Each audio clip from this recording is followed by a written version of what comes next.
Javier llegó a casa antes de lo previsto. Había salido del trabajo con dolor de cabeza y pensó que una ducha rápida y una siesta lo aliviarían. Eran las 12:17 del mediodía. Abrió la puerta del piso con cuidado, como siempre, para no despertar sospechas de su presencia. Lo que escuchó desde el pasillo lo dejó inmóvil. «Te juro que anoche soñé contigo otra vez», dijo una voz masculina, entre risas, desde el dormitorio. Y luego, mi risa. Clara. Cálida. Íntima. Javier no entró gritando, ni hizo escándalo. Cerró la puerta lentamente, dejó las llaves sobre la consola del recibidor, y caminó hacia la habitación como si estuviera dentro de una pesadilla a cámara lenta. Empujó la puerta con la yema de los dedos, sin hacer ruido. Yo estaba ahí. En la cama. No desnuda, pero con la camiseta que solo uso para dormir. Sentada, las piernas cruzadas. Jorge, mi jefe, a mi lado, con el torso desnudo, aún con marcas de mis uñas en la espalda. Tenía el portátil sobre las piernas, como si estuviéramos repasando cualquier presentación aburrida de oficina. Pero no era eso. Nunca lo fue. Lo peor no fue que nos viera juntos. Lo peor fue que no dijimos nada. Ni él. Ni yo. Solo nos quedamos ahí, congelados, como si todo ya estuviera decidido desde antes. Javier cerró la puerta con la misma calma con la que había entrado. No gritó. No insultó. Ni siquiera preguntó. Solo se fue. En silencio. Como si hubiera visto suficiente. Fue en ese momento que supe que algo muy real acababa de romperse. Algo que no iba a poder reconstruir ni con todas las disculpas del mundo. Durante los primeros minutos después de que Javier cerrara la puerta, ni Jorge ni yo nos movimos. Ni una palabra. Él seguía con el portátil abierto, como si todavía esperara que alguien nos pidiera entregar ese informe, y yo solo sentía el estómago hundirse. No por culpa. No todavía. Más bien por la forma en que se fue. Sin ruido, sin exigencias, sin ninguna expresión en la cara. Ni siquiera nos preguntó qué estábamos haciendo, como si ya tuviera la respuesta, como si no necesitara escuchar nada de nosotros porque lo que había visto era suficiente. Jorge intentó romper el silencio con un murmullo ridículo, algo como no esperaba que volviera a esta hora, pero ni él se lo creyó.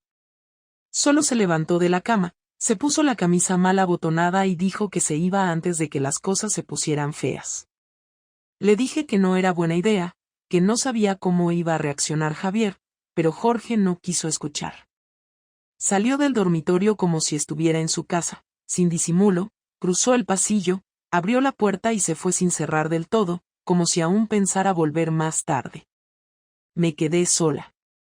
El reloj marcaba las 12:26. No me moví durante casi media hora. Esperaba gritos, platos rotos, portazos, alguna escena violenta, pero no pasó nada. El piso estaba en completo silencio. Cuando por fin tuve el valor de salir del dormitorio, Javier no estaba. Ni en la cocina, ni en el salón, ni en el baño. Se había ido. Había agarrado las llaves, probablemente la chaqueta, y se había alargado. Dejando todo en su sitio, sin drama, sin huellas de rabia. Era peor así. Mucho peor. Esa noche no volvió. Tampoco al día siguiente. Intenté llamarlo a las 5, a las 7, a las 9. No contestó. Le escribí por WhatsApp y los mensajes quedaban en un solo tic. Ni siquiera me había bloqueado, solo había apagado el móvil. Lo conocía demasiado bien como para saber que no era un gesto impulsivo.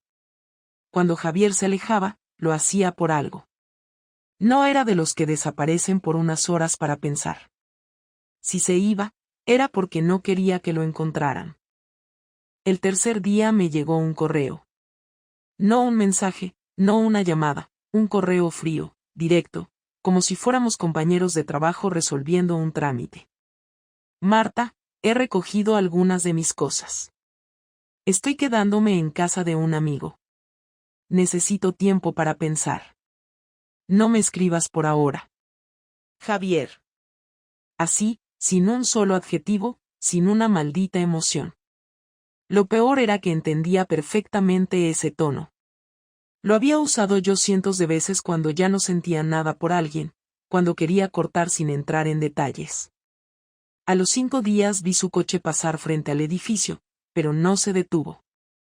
Lo vi desde la ventana, frenó en el semáforo y siguió. Como si ya no viviera aquí. Como si yo fuera un lugar del que él se alejaba sin mirar atrás. Esa noche entré a su cuenta compartida de Spotify, ni siquiera había cambiado la contraseña, y vi que estaba escuchando música que nunca le había gustado. Canciones nuevas, letras que no reconocía. Algo estaba cambiando, y no era solo la relación, era él. A la semana, vino a casa. No avisó. Lo escuché abrir con su copia de las llaves. Estaba sola. Entró sin saludar, fue directo al armario del dormitorio y empezó a sacar ropa. Yo estaba en la cocina, con el corazón en la garganta, y me asomé por el pasillo para mirarlo.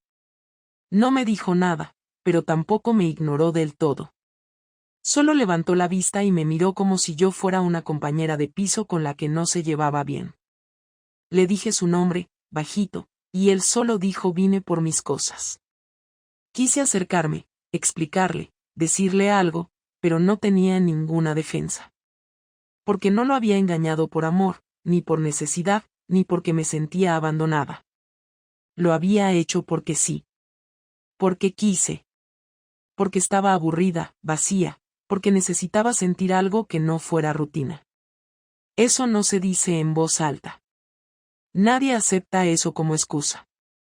Ni siquiera yo. Cuando terminó de guardar la ropa, se detuvo en la puerta. Me miró unos segundos, como esperando que dijera algo que pudiera cambiarlo todo. No dije nada. Me limité a sostener su mirada. Entonces, sin levantar la voz, sin rencor, dijo: no voy a preguntarte cuánto tiempo lleva, ni cuántas veces fue. No necesito detalles. Solo quiero que entiendas una cosa: esto ya no es tuyo. Y se fue. Esa noche volví a dormir sola en la cama. Pero no como cuando se va por trabajo o por un viaje. No. Esa noche entendí que había algo irreversible en lo que había pasado. No por el sexo, no por Jorge, no por la infidelidad. Sino por cómo lo había hecho. Por lo fácil que me había resultado traicionarlo. Por la frialdad con la que lo había manejado todo. Y ahora, sin drama, sin gritos, él simplemente me estaba dejando sola con lo que había hecho. El 10º día me escribió. Solo dijo: voy mañana. Tenemos que hablar. Lo leí 20 veces. No supe si sentir alivio o pánico. No había nada en esa frase que indicara si venía a cerrar el tema o a buscar una explicación. Pasé la noche entera despierta. No por remordimiento, sino porque no sabía cómo iba a mirarlo a la cara después de haberlo arrastrado a esto sin una sola advertencia, sin una pelea previa, sin una crisis. Simplemente lo hice y ahora tenía que enfrentar las consecuencias como si de repente entendiera lo que estaba en juego. A las 7 en punto tocó el timbre. No usó sus llaves. Lo hizo como un visitante, como si ya no fuera su casa. Abrí la puerta y no me saludó, no me miró con odio, tampoco con tristeza. Parecía venir con todo decidido. Llevaba en la mano un sobre blanco, doblado por la mitad, como si fuera una hoja cualquiera, pero supe que no lo era. Entró, se sentó en el borde del sofá y me pidió que me sentara también. Lo hice frente a él, sin saber si decir algo primero o esperar. Antes de que hables, necesito que me respondas una sola cosa, dijo, mirándome directo. ¿Querías que me enterara? Me quedé en blanco. No porque no tuviera una respuesta, sino porque jamás me había hecho esa pregunta ni a mí misma. Tardé casi un minuto en hablar. No lo planeé así. Pero no lo escondiste. No lo pensé demasiado. Entonces sí. No contesté. El silencio fue suficiente para que entendiera que, de una forma u otra, había querido que todo saliera a la luz. Tal vez no de esa forma, pero en el fondo sabía que estaba jugando con fuego y no hice nada para apagarlo. Javier apoyó los codos en las rodillas y sostuvo el sobre entre sus dedos. Esto no es un documento legal, no aún. Es solo un borrador. Pero si después de esta conversación sigo sintiendo lo mismo, lo firmaré y lo llevaré mañana mismo. No pude evitar mirarlo con una mezcla de incredulidad y miedo.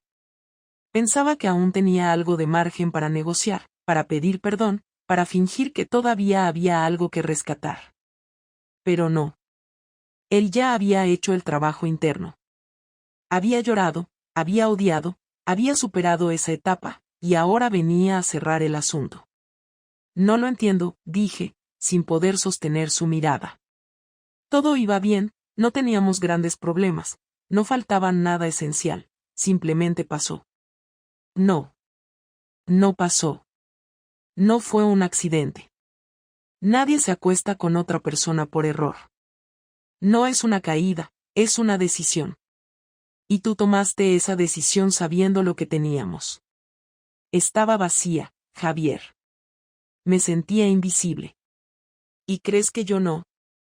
¿Crees que yo no he sentido que dormíamos cada vez más lejos el uno del otro, que ya no tocábamos los mismos temas, que ya no nos reíamos igual? ¿Tú sabes cuántas veces sentí que algo se rompía y aún así seguía ahí, pensando que era una fase? No fue por falta de amor, dije, casi en un susurro. Eso no lo hace mejor, respondió sin dudar. ¿Sabes qué es peor que dejar de amar? Amar a alguien que decide clavarte un puñal sin decir una sola palabra. Porque al menos el que deja de amar se va. Tú no te fuiste. Tú te quedaste y lo hiciste igual. Intenté acercarme, tocar su mano, pero la retiró. No con violencia, sino con firmeza. Como alguien que no quiere volver a exponerse a una trampa emocional. Quise llorar, pero las lágrimas no salían. Todo se había vaciado dentro de mí desde hacía días. No porque no me importara, sino porque la culpa no te da tregua para expresar nada más. Se instala y ocupa cada espacio. ¿Fue solo una vez? Preguntó, no con interés morboso, sino como si tuviera que tachar una casilla en su cabeza. No. ¿Fueron muchas? No sé cuántas. ¿Sigue? No. ¿Él quiere seguir? No estoy segura. Se quedó en silencio. Miró al suelo. Cerró los ojos unos segundos y respiró hondo, como si estuviera haciendo un esfuerzo por no levantarse y marcharse en ese mismo instante. Nunca te pedí perfección. Nunca te exigí fidelidad ciega, ni romanticismo diario, ni pasión sin fin.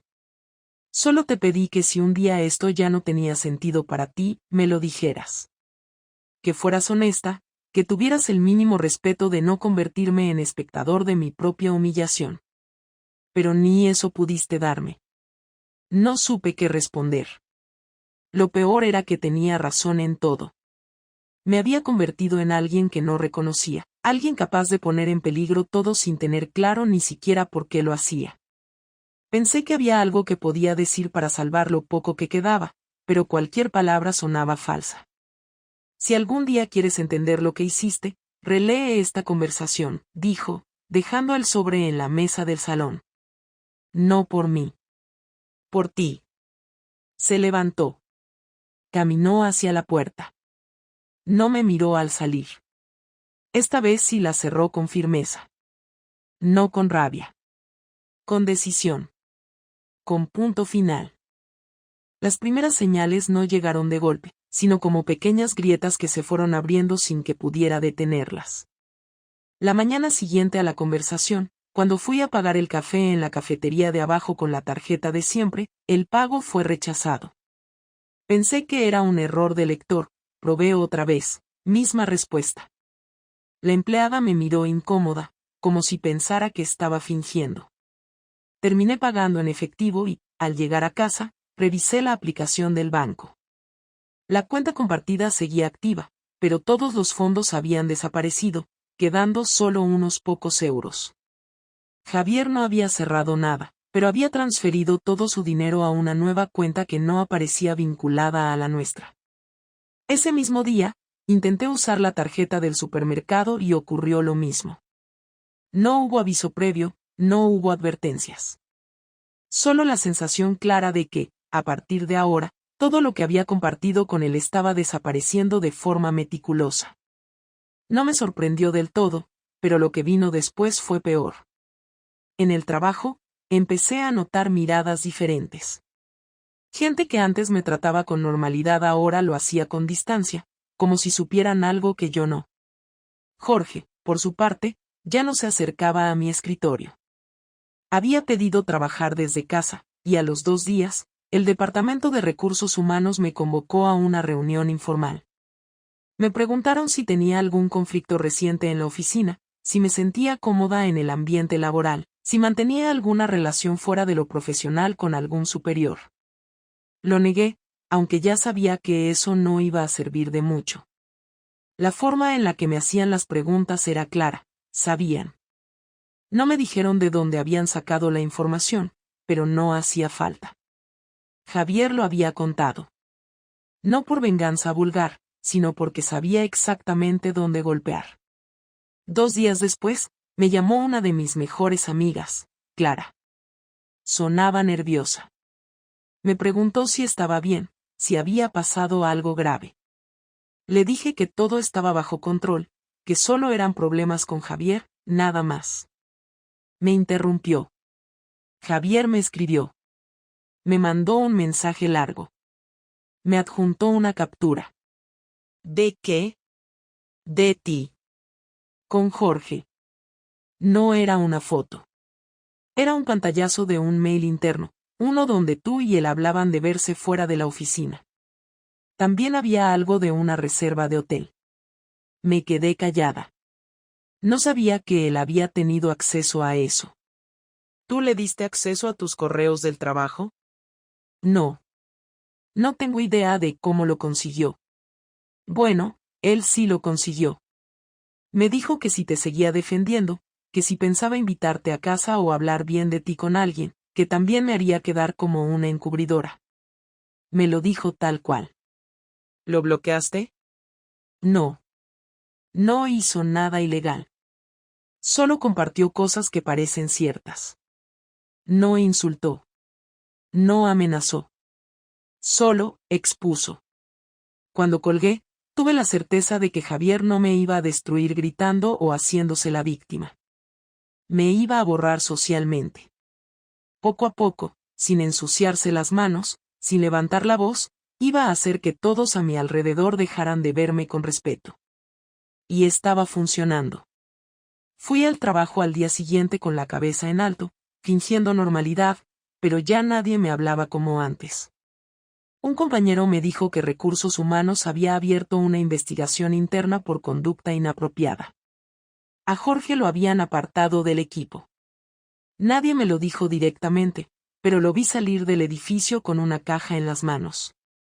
A mí me llamaron una vez más. No me despidieron, pero me ofrecieron revisar mi posición en la empresa. Eso era un aviso, claro. Ya sabían todo. O al menos, lo que Javier había querido mostrarles.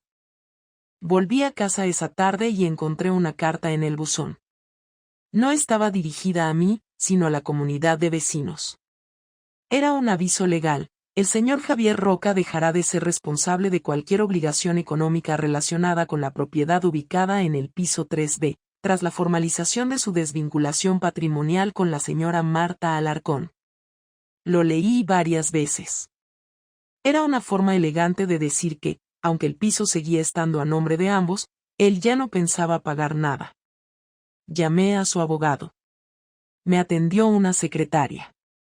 Le pedí hablar con él directamente y me dijo que no podía darme información sin autorización del cliente. No tenía ni idea de cómo iba a pagar sola la hipoteca. Por si fuera poco, la cuenta de Netflix estaba cerrada. Su número de teléfono había sido dado de baja. Las fotos nuestras en sus redes habían sido borradas, pero las suyas con su familia seguían intactas.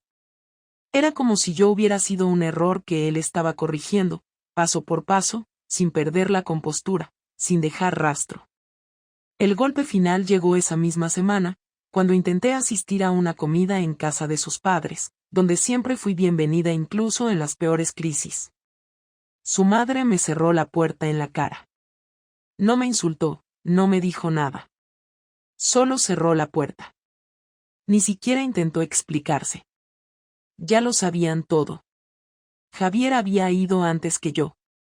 Con pruebas, con tiempo, con la estrategia que solo alguien muy herido puede diseñar. No buscaba castigarme. Buscaba que entendiera cómo se siente cuando todo lo que uno cree que es sólido desaparece sin que puedas hacer nada. Pasaron 2 semanas desde que lo vi por última vez. No contestó ninguno de mis intentos de contacto, no devolvió mensajes, no reaccionó a nada. Había desaparecido de mi vida de forma quirúrgica. Estaba en esa etapa donde ya no podía hacerme más daño porque no quedaba nada que destruir. Solo quedaba esperar que algo, por pequeño que fuera, me devolviera la voz. El domingo, cerca del mediodía, recibí un correo escueto, una dirección, una hora. Mañana. 17 en punto. Sala de reuniones, despacho de Morales y Asociados. Ese era su abogado. No sabía si era una reunión formal o algo más, pero fui. Llegué 10 minutos antes. Javier ya estaba allí, solo. No había ningún abogado. Llevaba ropa casual, camisa sin planchar, barba de 3 días. No parecía alguien que quisiera intimidar. Parecía alguien que solo venía a cerrar lo que empezó. Me senté enfrente, él no ofreció saludo, solo me miró esperando que yo dijera algo. Lo hice. No esperaba que esto terminara en una oficina. No estamos aquí para hablar del pasado. Estamos aquí para decidir qué sigue. Entonces no vienes a escucharme. No. Ni siquiera por cortesía. ¿Por qué tendría que hacerlo? Porque pasamos 10 años juntos. Y tú decidiste que eso no valía nada. No intenté justificarme. No había forma. No podía hablarle de emociones, ni de vacíos, ni de decisiones impulsivas. Todo eso ya había sido triturado por lo que él hizo después. Sabía que yo había perdido toda capacidad de hacerle sentir algo distinto al rechazo. ¿Qué vas a hacer con el piso? Pregunté, sin rodeos. Voy a ceder mi parte. No quiero nada. ¿Me lo dejas? Sí, pero con condiciones. ¿Cuáles? Te lo quedas. Pagas lo que falta. Asumes la hipoteca. Yo firmo la cesión ante notario. Pero no me vuelves a contactar para nada relacionado con dinero, con el pasado, con explicaciones. Nada. ¿Y si no puedo pagar sola? No es mi problema. ¿Y si pierdo el piso? No es mi responsabilidad. Lo dijo todo sin elevar la voz. Cada palabra tenía un tono final, como si no hubiera posibilidad de negociación. Acepté las condiciones porque no podía permitirme perderlo todo. Me costó tragarme el orgullo, pero ya no tenía orgullo. Solo tenía un resto de dignidad que intentaba no pisotear yo misma. ¿Y nosotros? Pregunté, sabiendo que la pregunta era estúpida. No hay nosotros. ¿Ni para cerrar bien? Esto es cerrar bien. ¿No quieres escuchar lo que siento ahora? No. Ya escuché suficiente cuando no dijiste nada. Javier, te juro que si pudiera volver atrás. No quiero promesas que llegan tarde. No me interesa lo que habrías hecho si supieras cómo terminó. Me interesaba lo que decidiste cuando pensaste que no habría consecuencias.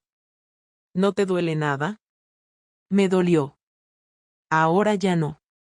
¿Ni un poco? Marta, cuando alguien decide acostarse con otra persona mientras tú estás trabajando, cocinando o simplemente esperando que vuelva a casa, eso ya no es una herida. Es una decisión que te obliga a dejar de sentir. No tenía nada más que decir. Me quedé en silencio porque no sabía si llorar, pedir perdón otra vez o simplemente aceptar que la persona frente a mí ya no era mi pareja. Era un extraño con el que compartí años, pero que ahora me hablaba como si nunca me hubiera tocado la piel. ¿Sabes qué fue lo que más me dolió?, preguntó, ya de pie, recogiendo sus cosas. No fue el sexo. No fue Jorge. Fue como me miraste cuando entré a la habitación. No con miedo, ni culpa, ni arrepentimiento. Me miraste como si no importara que estuviera allí. Como si fuera una molestia. Como si fueras capaz de seguir sin moverte. Como si ya no pintara nada. Y tenías razón. En ese momento ya no pintaba nada. Solo me costó algunos días aceptarlo. Se quedó parado frente a la puerta, sin abrirla, dándome esos últimos segundos que a veces se ofrecen por educación, no por esperanza. No aproveché el espacio. No intenté convencerlo. Sabía que nada de lo que dijera podía reconstruir algo. Solo dije lo único que me quedaba. Lo siento. No lo digas por mí. Dilo para ti. Porque te va a hacer falta cuando estés sola. Y se fue. No volví a saber de Javier. No me bloqueó de ninguna red social, pero tampoco volvió a aparecer en ninguna. No vi fotos nuevas, no publicó frases ni indirectas. Simplemente dejó de existir en mi entorno. Durante semanas abría su perfil solo para comprobar que seguía vivo, que no se había mudado a otro país o hecho algo impulsivo. Estaba ahí, pero lejos. Y esa distancia fue el peor castigo, porque no venía de la rabia, sino de la indiferencia. No hubo amenazas, no hubo escenas, no hubo violencia. Solo la certeza de que había sido eliminada con la misma facilidad con la que yo había elegido romper lo que teníamos. Lo más difícil no fue aceptarlo, fue asumir que él no necesitó destruir nada más porque yo ya lo había hecho todo sola. Fui yo quien abrió la puerta, quien tomó la decisión, quien cruzó la línea sin medir consecuencias. Y no por amor a otro, ni por necesidad emocional, ni por alguna crisis existencial. Lo hice porque quise. Porque en ese momento pensé que podía salirme con la mía, que era un escape privado, sin consecuencias, y me equivoqué. La primera vez que me senté sola en el salón ya vacío, con el eco de los muebles que había vendido para pagar la hipoteca, entendí que no se trataba de que me hubieran dejado. Se trataba de que me había quedado sin voz en mi propia historia. Intenté volver a la normalidad, al trabajo, a las rutinas, pero cada espacio estaba marcado por lo que perdí. Jorge desapareció del mapa. Fue trasladado a otra ciudad por la empresa, seguramente para evitar demandas o conflictos laborales. No volvió a contactarme. No hubo cierre, ni explicación, ni una disculpa mínima. Supongo que se asustó más de lo que yo pensaba. Me dejó con el desastre en las manos y yo, por supuesto, no tenía a quien reclamarle. Él no me debía nada. Fue un error compartido, pero las consecuencias fueron solo mías. Las amigas que se alejaron no regresaron. Algunas lo hicieron por proteger su imagen, otras por lealtad a Javier. Ninguna me llamó para saber si estaba bien. Clara fue la única que me respondió los mensajes, pero con distancia. Me dijo que necesitaba tiempo, que no sabía cómo posicionarse en algo así. No la culpé. Si hubiera sido al revés, probablemente yo habría actuado igual. La gente no tiene espacio emocional para acompañar a quien rompió algo que parecía funcionar. Todos prefieren estar del lado del que sufre, nunca del que causó el sufrimiento. Mi familia, que al principio intentó interceder, terminó dándose cuenta de que no había argumento que me salvara. Mi madre dejó de preguntarme por Javier cuando notó que mi silencio era ya una respuesta. Mi hermana, con quien siempre tuve una relación distante, fue la única que me dijo algo con brutal honestidad: te jodiste sola.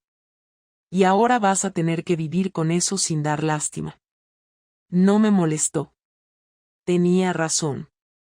No estaba buscando consuelo. Solo necesitaba enfrentar la realidad sin adornos. Con el tiempo, entendí que no había vuelta atrás. No porque Javier no me perdonara, sino porque yo misma ya no era la misma. No se puede regresar a una vida cuando uno la traiciona sabiendo lo que está en juego. No hay forma de reconstruir la confianza cuando la rompiste por placer, sin necesidad, sin un conflicto previo. Aprendí que el amor no se muere siempre por grandes tragedias. A veces se destruye con actos pequeños, pero decididos. Y lo peor no es perder al otro. Lo peor es perder el respeto propio. Han pasado 3 meses. Sigo en el piso, pagando lo justo para no perderlo. No tengo pareja, no tengo amigos cerca, no tengo la misma posición en el trabajo. Me mantienen en un puesto inferior, sin posibilidad de ascenso por ahora. No me lo dicen directamente, pero todos saben por qué. Es como si llevara una etiqueta que dice persona poco confiable. No hay forma de borrarla. Me levanto temprano, cocino lo justo, salgo lo necesario y duermo lo suficiente para no pensar demasiado. No tengo crisis, no lloro todos los días, no busco segundas oportunidades. Solo acepté lo que soy ahora. Alguien que lo tuvo todo y lo arruinó. A veces pienso en escribirle. No para pedirle nada, ni para explicarme. Solo para saber cómo está. Pero nunca lo hago. Porque entiendo que ese silencio que dejó al irse es parte de su forma de sobrevivir. Y lo mínimo que puedo hacer por respeto es no volver a romperlo. Lo que aprendí no lo comparto con nadie, no lo publico, no lo convierto en lección. No porque no quiera ayudar a otros, sino porque nadie escucha a quien falló. La historia siempre se cuenta desde la herida del otro. Y esta vez me tocó aceptar que yo fui quien la causó.